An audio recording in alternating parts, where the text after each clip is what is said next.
에스더의 기도와 하나님께 받은 은혜, 이런 제목입니다. 에스더의 기도와 하나님께 받은 은혜.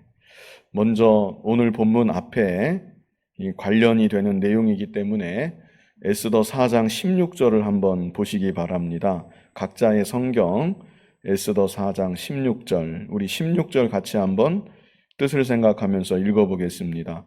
당신은 가서 수산에 있는 유다인을 다 모으고 나를 위하여 금식하되 밤낮 3일을 먹지도 말고 마시지도 마소서. 나도 나의 시녀와 더불어 이렇게 금식한 후에 규례를 어기고 왕에게 나아가리니 죽으면 죽으리이다 하니라. 자, 이게 누가 누구에게 한 말이죠? 에스더가 모르드게에게 한 말입니다. 에스더가 믿음으로 결단한 다음에 모르드게에게 기도를 부탁하는 그런 내용이지요. 지금 페르시아 전역에 흩어져 있는 이스라엘 백성들 다 살육하라는 그런, 지금 당장 살육하는 건 아니죠. 12월로 제비가 뽑혔는데 아무튼 그때가 되면 페르시아 땅의 이스라엘 백성들 다 살육하라는 왕의 조소가 반포가 된 상황입니다. 그래서 에스더가 왕께 나아가기를, 간청하기를 믿음으로 결단하고, 그리고 나서 이 모르드게에게 자신을 위해서 기도해 달라. 3일 동안 합심해서 사람들을 모아서 기도해 달라 부탁하는 그런 내용이죠. 이게 왜 그런가? 우리 지난 시간에 다 보았지만 이 당시 페르시아의 법이 누구든지, 심지어 왕후라 할지라도 왕이 부르지도 않았는데 자기 마음대로 왕에게 나아가면 어떻게 돼요? 죽이는 겁니다. 이 얼마나 법이 참 무서운지 모릅니다. 왕이 부르지도 않았는데 자기 마음대로 왕이 있는 곳에 나간다. 그러면 그냥 보는 즉시로 죽이는 게 페르시아 법입니다. 그래도 왕이 그 순간 마음이 너그러워서 금규, 그 왕이 손에 들고 있는 그 왕의 홀이죠. 지휘봉 같은 건데 그것을 내밀고 그 왕 앞에 나온 자가 금규를 만지면 그러면 죽지 않고 살아남을 수 있게 됩니다. 어떻게 될지는 모릅니다.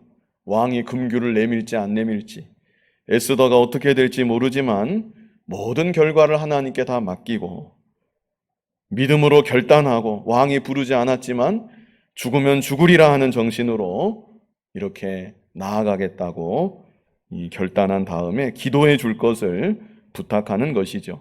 그리고 자기 자신도 3일 동안 금식하며 기도하겠다고 여기 16절에 말하고 있습니다. 그래서 17절을 보면요, 우리 17절 같이 한번 읽어보겠습니다. 모르드게가 가서 에스더가 명령한 대로 다 행하니라. 아주 비상 상황이니까 에스더가 말해준 대로 모르드게가 사람들 모았겠지요. 그리고 3일 동안 합심해서 에스더를 위해서 금식하며 기도해 주었다는 것이죠. 이렇게 3일이 흘렀습니다. 그리고 이제 오늘 본문으로 이어지는데요. 본문 1절로 2절 우리 같이 한번 읽어보겠습니다. 제3일에 에스더가 왕후의 예복을 입고 왕궁 안뜰 곧 어전 맞은편에 서니 왕이 어전에서 전문을 대하여 왕자에 앉았다가 왕후 에스더가 뜰에 선 것을 본즉 매우 사랑스러움으로 손에 잡았던 금규를 그에게 내미니 에스더가 가까이 가서 금규 끝을 만진지라. 참 간단하게 기록을 했는데요. 사실 이 장면은 얼마나 긴장되는 장면인지 모릅니다.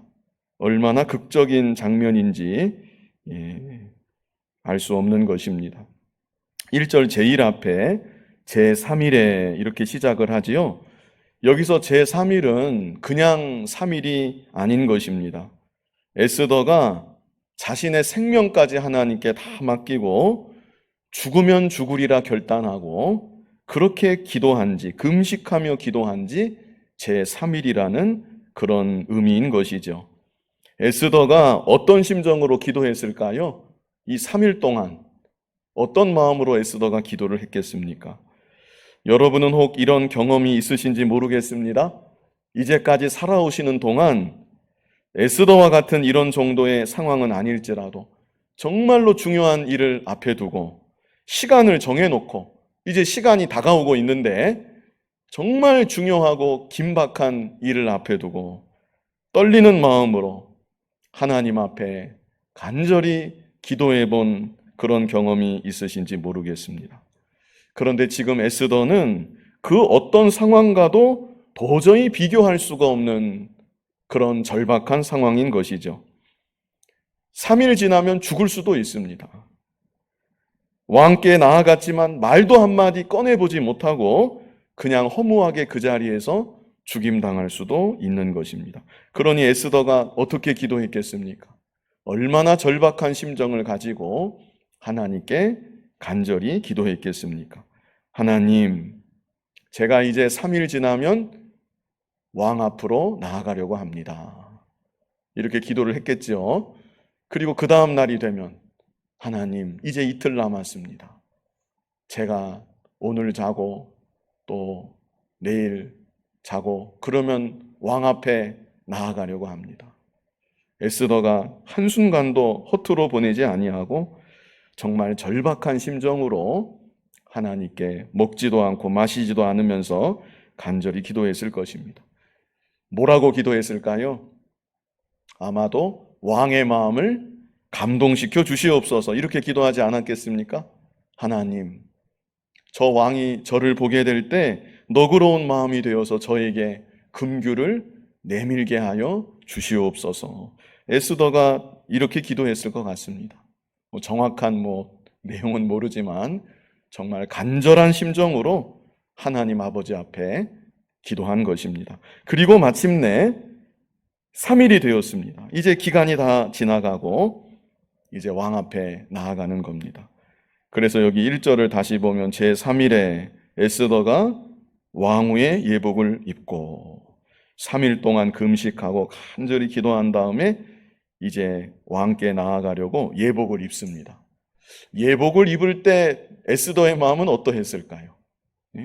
예복을 입을 때 그때의 마음, 정해진 3일을 다 채우고 왕후의 예복을 입으면서 자기를 단장할 때 거울 앞에 선 자신의 모습을 보면서 어쩌면 마지막이 아니겠는가, 이 단장이 마지막 단장이 되지는 않을까, 아마 이런 생각도 잠시 스쳐 지나가지 않았을까 생각이 됩니다. 그렇게 예복을 다 입고 나서 이제 왕 앞에로 가는 거지요. 왕 앞에로 걸어갑니다. 안뜰로 이제 한 걸음 한 걸음 걸어갑니다. 그때는 기분이 어땠을까요? 발걸음을 한 걸음 한 걸음 옮겨서 왕께 나아갈 때 그때 에스더의 마음은 어땠을까요? 이제 가면 그냥 죽을 수도 있습니다. 어찌 보면 죽음의 자리로 한 걸음 한 걸음 발걸음을 옮기는 것입니다. 한 걸음 한 걸음 옮길 때마다 에스더가 기도했겠지요. 기도했음에 분명합니다. 그리고 마침내 어전 맞은편에 도착해서 서 있게 되었습니다. 그 자리에 서자마자 에스더가 또 기도했음에 분명합니다. 떨리는 심정으로 이제 왕이 자기를 이제 발견하고 보게 되면 이제 어떤 일이든 일어나게 되겠는데 떨리는 심정으로, 또 다른 한편으로는 하나님을 간절히 의지하는 마음으로 하나님 아버지의 뜻을 이루어 주시옵소서. 아마 이렇게 기도하면서 왕이 자신을 쳐다보기를 기다렸을 것입니다. 드디어 2절에서 이제 왕이 에스더를 보는 것입니다. 자, 2절에 보면 왕후 에스더가 뜰에 선 것을 본즉, 이제 왕이 보게 된 것입니다. 그 다음 바로 나오는 구절이 무엇입니까? 매우 사랑스러움으로. 왕의 눈에 에스더가 어떻게 보였어요? 매우 사랑스럽게 보여. 그냥 사랑스러운 게 아니라 매우 사랑스럽게 보였다고 이렇게 말씀합니다. 누가 이렇게 해주셨습니까? 하나님께서 이렇게 해주신 것입니다. 경우에 따라서는 밉게 보일 수도 있습니다. 이 왕이 얼마나 변덕스러운 왕인데 보자마자 막 짜증이 날 수도 있는 것입니다. 그러나 하나님께서 이 포악하고 변덕스러운 왕의 마음을 어루만져 주시고 이 왕의 마음을 움직여 주시니까 왕궁 안뜰에 허락도 없이 다가와서 서 있는 에스더를 볼 때 지극히 사랑스럽게 보이도록 그렇게 하나님께서 역사하여 주신 것입니다. 우리가 자주 찾아서 읽어본 구절이지만 잠언 21장 1절에 뭐라고 했나요? 잠언 21장 1절 앞에 있습니다. 우리 같이 한번 읽어보겠습니다. 왕의 마음이 여호와의 손에 있음이 마치 본물과 같아서 그가 임의로 인도하시느니라. 아멘. 왕의 마음만이 아니죠. 사람의 마음을 주관하시는 분은 하나님이신 것입니다. 그래서 에스더가 받은 하나님의 은혜, 그 첫 번째는요, 왕의 사랑을 받게 하심. 이렇게 적어 보았습니다. 왕의 사랑을 받게 하심. 하나님께서 이 포악하고 변덕스러운 왕의 마음마저 움직여 주셔서 왕으로 하여금 에스더가 사랑스럽게 보이도록 역사하여 주신 것이죠. 그래서 본문 2절을 계속 보면 손에 잡았던 금규를 그에게 내미니 에스더가 가까이 가서 금규 끝을 만진지라. 에스더가 살아난 것입니다. 그 자리에서 죽을 수도 있었는데 이제 죽지 않고 살게 된 것이죠. 오늘날 우리들도 에스더와 같은 절박한 상황은 아니지만 매일같이 여러 사람들을 만나게 됩니다. 여러 사람들과 다양하고 복잡한 관계들을 맺으며 오늘날 우리들도 살아가고 있는 것입니다. 우리가 기억해야 될 것은 내가 만나게 되는 사람들마다 그들의 마음이 그리고 그들의 중요한 결정이 누구에게 달려 있습니까? 하나님께 달려 있다는 것. 우리는 이 사실을 잊어서는 안 되겠습니다. 하나님을 모르는 불신 왕인데 또 인격적으로 다듬어지지 않은 참 변덕스럽고 포악한 이방 왕인데 이 왕의 마음도 하나님께서 움직여 주시니까 움직여지는 것입니다. 에스더가 서 있는 것을 문득 보게 되었을 때 저것이 감히 여기가 어디라고 왔는가? 내가 부르지도 않는데 어찌 감히 여기까지 왔는가? 왕이 그럴 수도 있겠는데 그 순간 그런 마음이 아니라 그저 사랑스럽게 보이는 좋은 마음, 선한 마음이 되도록 하나님이 역사해 주신 것입니다. 우리 주변의 누군가의 마음, 직장 상사의 마음, 동료의 마음, 후배의 마음, 또 가정에서 아내의 마음, 남편의 마음, 부모의 마음, 자녀의 마음 다 마찬가지입니다. 이 사람 마음 안다는 것도 어렵고 10길 물속은 알아도 한 길 사람 속은 모른다 그랬는데 사람 마음속을 헤아린다는 거 그거 참 어렵고 그 잘 모르는 그 사람 마음을 움직이는 것은 정말로 어려운 일입니다. 그러나 하나님께서 움직여 주시면 움직여지는 것입니다. 그러므로 우리들은 사람을 바라보기보다 하나님을 먼저 바라보고 하나님께 먼저 기도하는 기도의 삶을 살아가야 되겠습니다. 그래서 저도 다시금 생각하면서 다짐한 것이 내가 사람들을 만나는 시간보다 하나님과 더 많은 시간을 보내야 되겠다. 이런 생각과 다짐을 하게 되었습니다. 사람들 만나서 이런저런 얘기하고 의논하고 물론 그런 시간도 꼭 필요하지만 그 시간을 다 합한 것보다 하나님과 홀로 대면하는 시간, 그 시간을 더 많이 가져야 되겠다. 이렇게 생각을 하게 되었습니다. 고요히 하나님을 대면하는 시간, 하나님과만 홀로 만나는 시간, 바쁜 일상의 삶 속에서도 그 시간을 놓치지 마시고 하나님과의 시간을 더 많이 갖기를 소원하시고 실제 그렇게 살아갈 수 있는 여러분들이 다 되시기를 바랍니다. 모세의 힘도 바로 거기에 있었습니다. 모세가 200만을 이끄는 지도자였습니다. 모세의 그 지도력이 어디에서 온 것인가? 신명기 34장 10절에 그 비결이 간단하게 써 있는데요. 자, 이 구절 한번 뜻을 생각하면서 읽어보겠습니다. 그 후에는 이스라엘에 모세와 같은 선지자가 일어나지 못하였나니 모세는 여호와께서 대면하여 아시던 자요. 자, 이 구절을 자세히 보십시오. 그 후에는 이스라엘에 모세와 같은 선지자가 일어나지 못하였다. 모세는 참으로 귀한 하나님의 일꾼이었다는 것이죠. 그리고 그 이유가 후반절에 있는 것입니다. 그 이유가 무엇입니까? 모세는 여호와께서 대면하여 아시던 자요. 바로 이것입니다.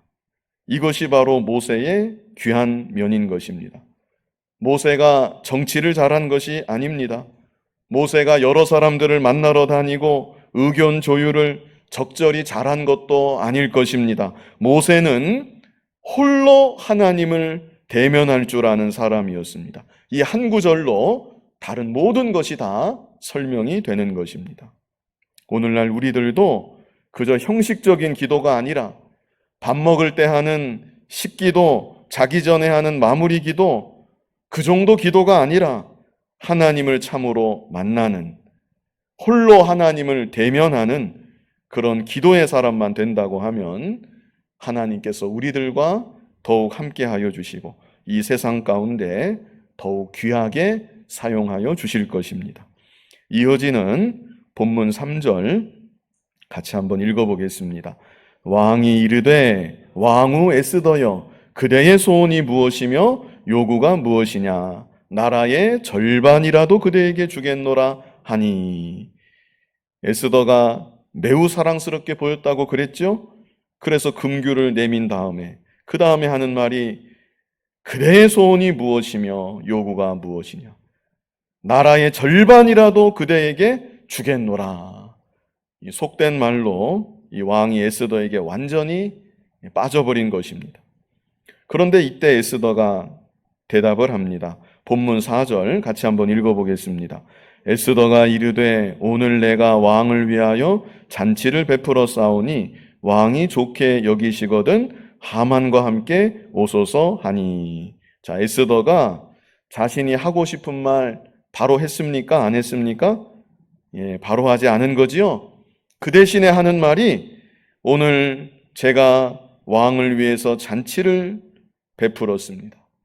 왕이 좋게 여기신다면 하만과 함께 오십시오. 이렇게 에스더가 말한 것이죠.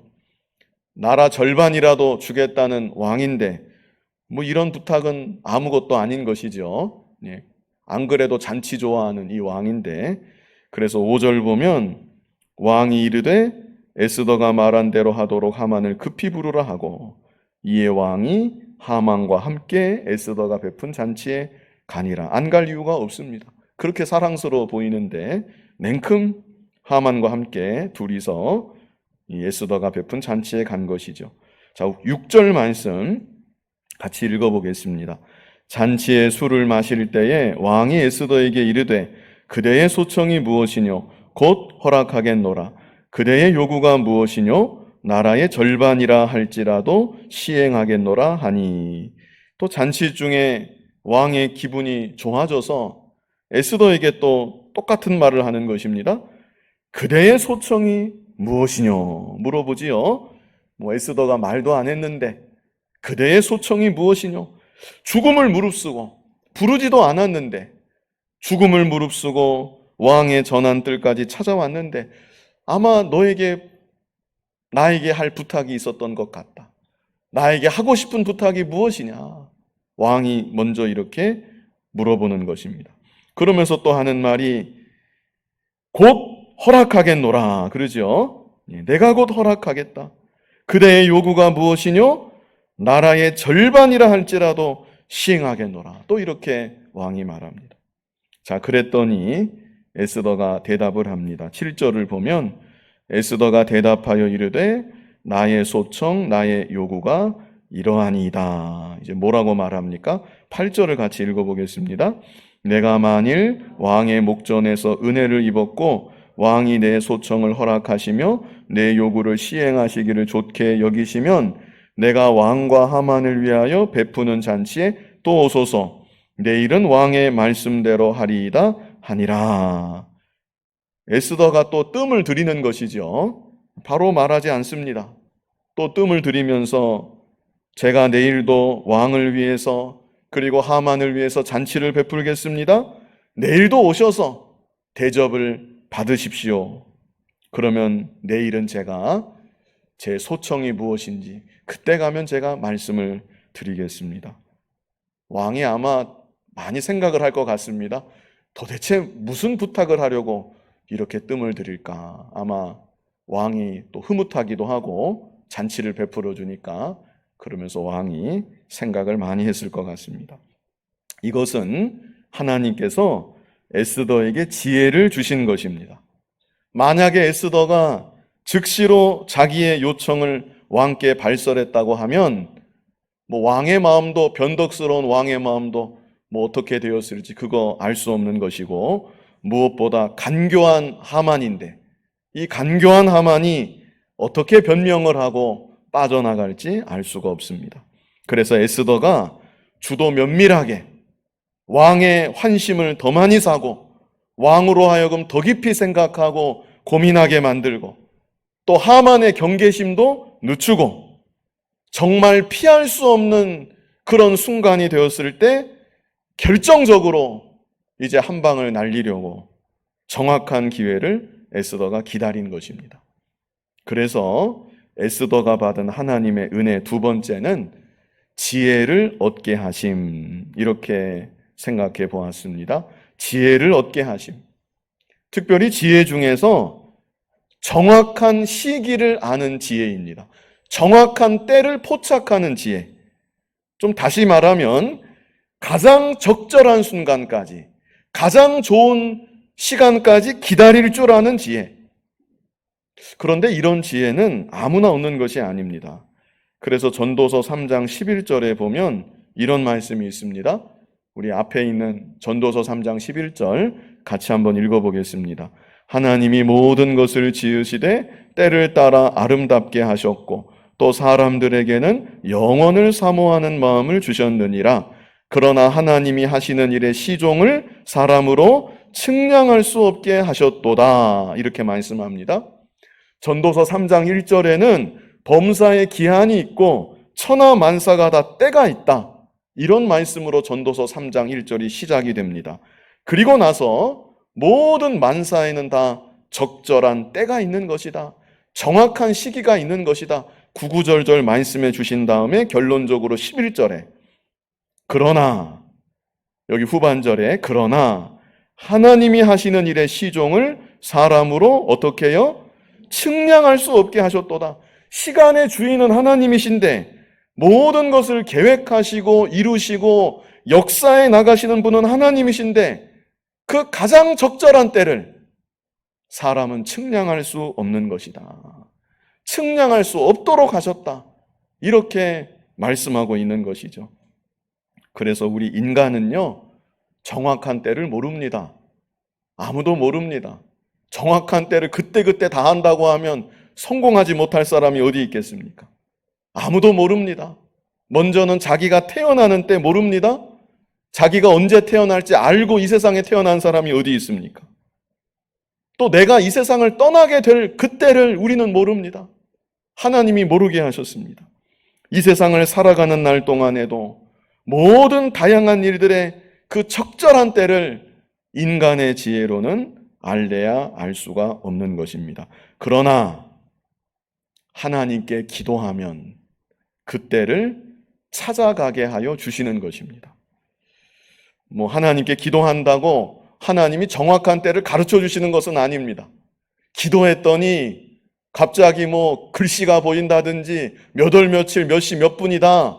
하나님이 그렇게 알려주시는 것은 아닙니다. 다만 하나님께 간절히 기도하고 겸손히 낮아져서 하나님의 지혜를 구하면서 나아갈 때 하나님께서 그 순간 그 순간 하나님의 지혜를 허락하여 주시는 것이고 그 순간 그 순간 하나님이 감동도 주시는 것이고 그때그때 하나님이 인도하여 주셔서 가장 적절한 때를 찾아갈 수 있게끔 하나님께서 그렇게 우리를 이끌어 주시는 것입니다.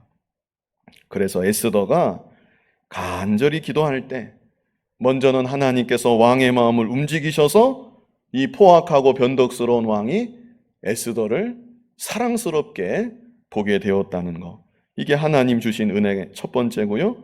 두 번째 은혜는 가장 적절한 때. 이거 에스더가 찾은 게 아닙니다. 가장 적절한 때, 가장 효과적인 때를 찾아갈 수 있도록 하나님이 에스더에게 지혜를 주시고 인도해 주신 것입니다. 이 사람 생각 같아서는 3일 동안 얼마나 간절히 기도했습니까?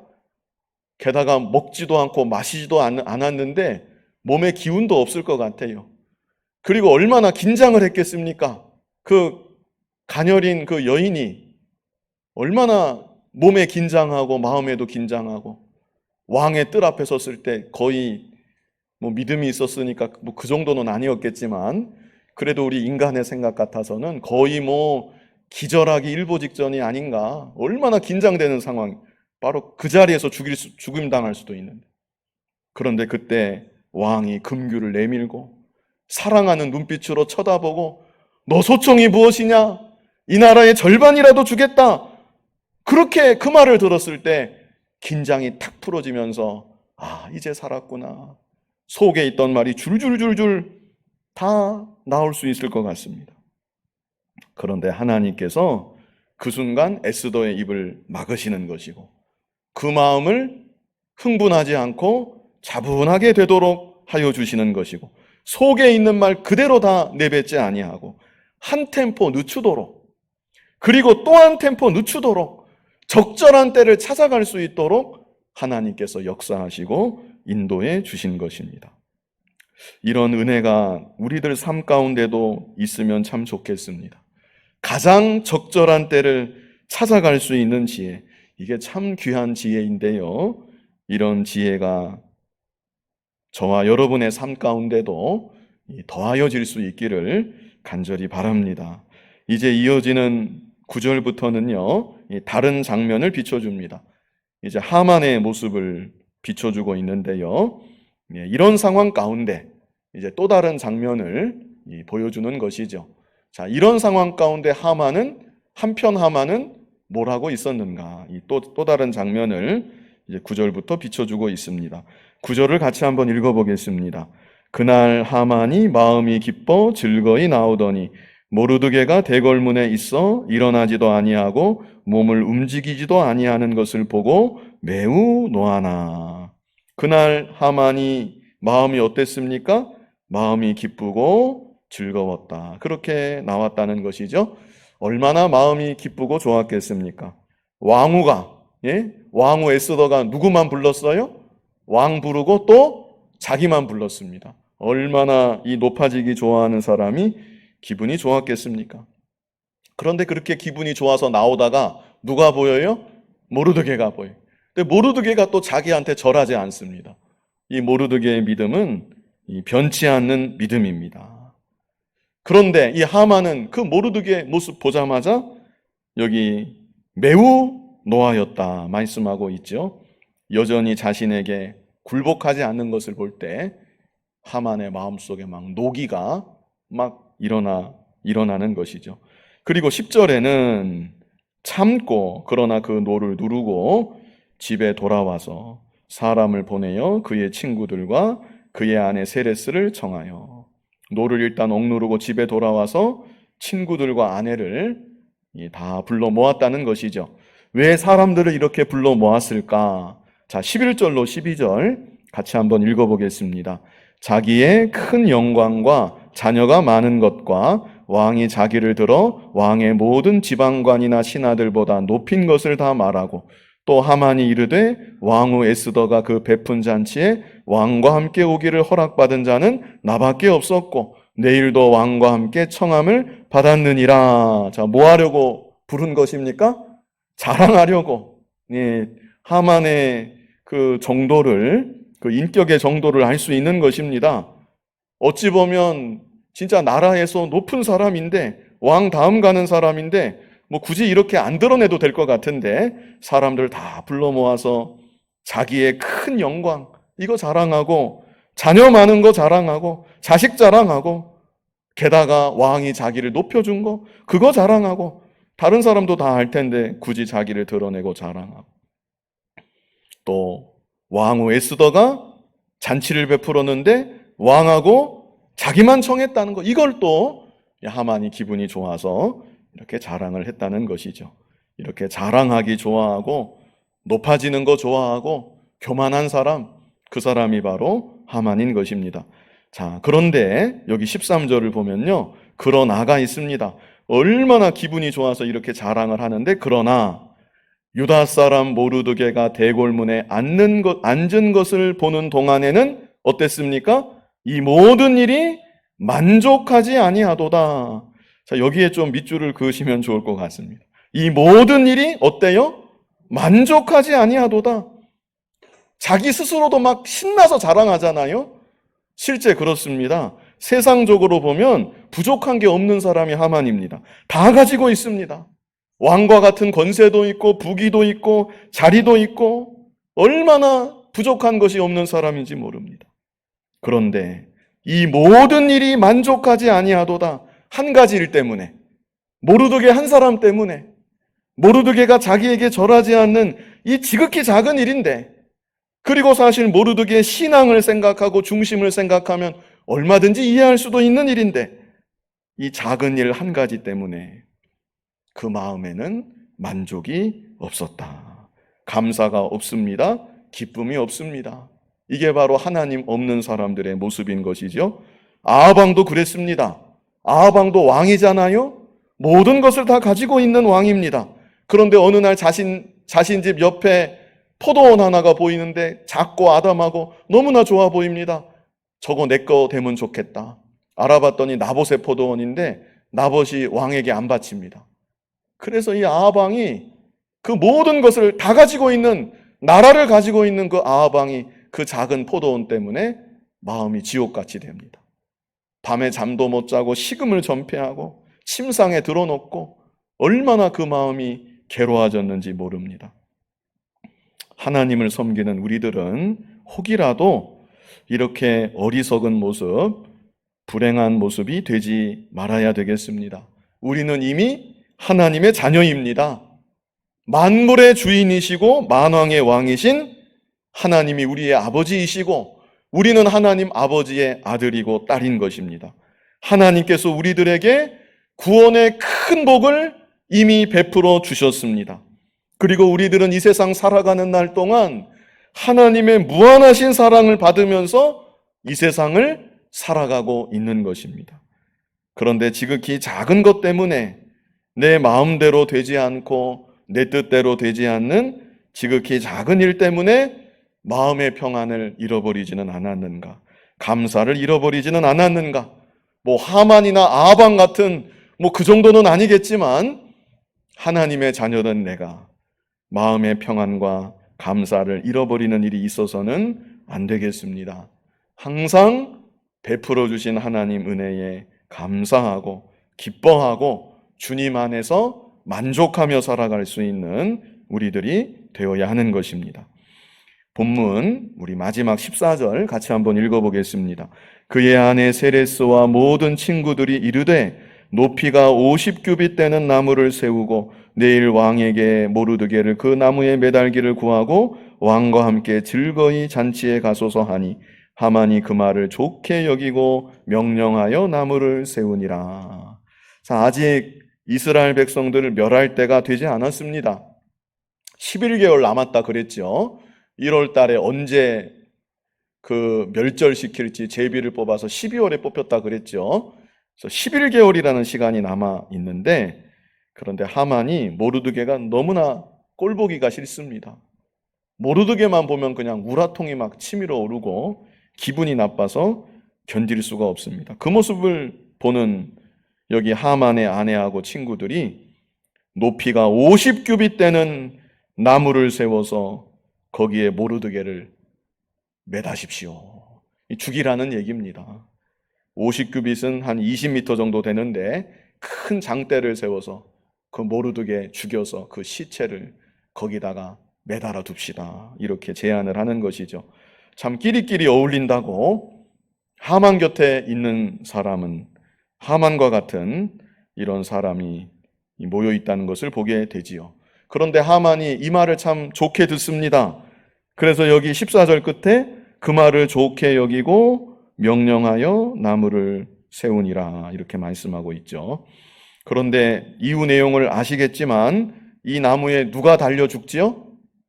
하만이 자기가 세운 이 나무에 결국은 달려 죽게 되는 것입니다.